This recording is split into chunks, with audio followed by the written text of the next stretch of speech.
Hi dears, welcome back again. അപ്പോൾ ഇന്ന് നമ്മൾ വന്നിട്ടുള്ളത് നമുക്ക് ഈവനിങ് സ്നാക്സ് ആയിട്ടും അതുപോലെ തന്നെ ബ്രേക്ക്ഫാസ്റ്റിനൊക്കെ ഉപയോഗിക്കാൻ പറ്റുന്ന ഒരു സിമ്പിൾ ബ്രെഡ് സ്നാക്സിൻ്റെ റെസിപ്പിയുമായിട്ടാണ്. അപ്പോൾ നമുക്കതെങ്ങനെ ഉണ്ടാക്കുന്നത് നോക്കാം.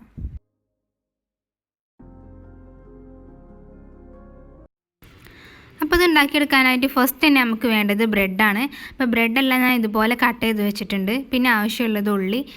അപ്പോൾ 2 മീഡിയം സൈസ് ഉള്ളി ചെറുതായി കട്ട് ചെയ്ത് വെച്ചിട്ടുള്ളതാണ്. പിന്നെ കറിവേപ്പില, മല്ലിയില, നമുക്കിതിന് എരിവിന് ആവശ്യത്തിനുള്ള പച്ചമുളക്, പിന്നെ ചെറുതായി എരിഞ്ഞ് വെച്ചിട്ടുള്ള ഇഞ്ചി, പിന്നെ 2 മുട്ട. അപ്പോൾ നമുക്കിത് എങ്ങനെ ഉണ്ടാക്കുന്നത് നോക്കാം.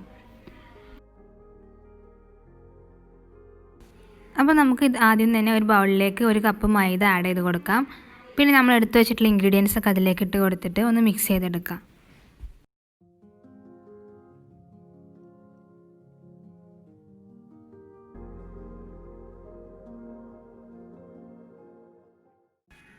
ഇനി ഇതിലേക്ക് നമ്മൾ ആവശ്യത്തിനുള്ള ഉപ്പും കൂടെ ആഡ് ചെയ്ത് കൊടുക്കുക. എന്നിട്ട് വേണം മിക്സ് ചെയ്യാനായിട്ട്.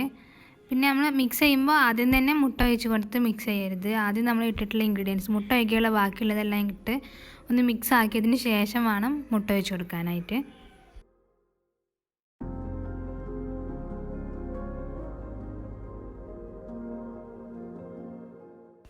അപ്പോൾ നമുക്കിതൊരു പേസ്റ്റ് രൂപത്തിലായിട്ടാണ് വേണ്ടത്. അപ്പോൾ അതിലേക്ക് കുറച്ചും കൂടെ വെള്ളം ആഡ് ചെയ്ത് കൊടുത്തിട്ട് നമുക്കൊരു പേസ്റ്റ് രൂപത്തിലാക്കി എടുക്കാം.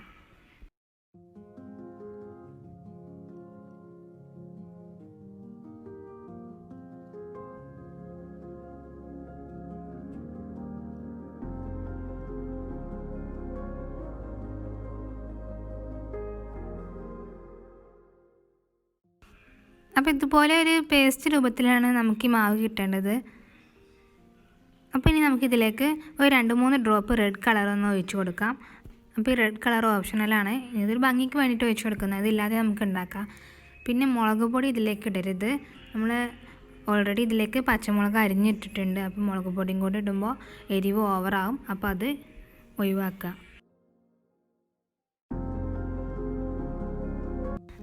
അപ്പോൾ നമ്മൾ ആദ്യം കട്ട് ചെയ്ത് വെച്ചിട്ടുള്ള ബ്രെഡെല്ലാം ഇതിൽ ഡിപ്പ് ചെയ്തിട്ട് ഒന്ന് ഓയിലിൽ ഫ്രൈ ചെയ്തെടുക്കുക.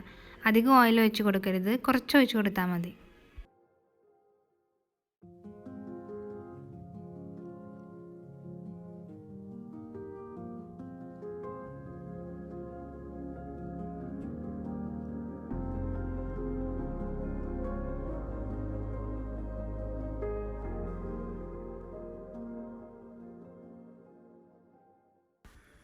അപ്പോൾ ഇതിൻ്റെ അടിഭാഗം ഒന്ന് ഫ്രൈ ആയി വന്നിട്ടുണ്ട്. ഇനി നമുക്കിതൊന്ന് മറിച്ചിട്ട് കൊടുത്തിട്ട് മുകൾ ഭാഗം കൂടെ ഒന്ന് ഫ്രൈ ചെയ്തെടുക്കാം.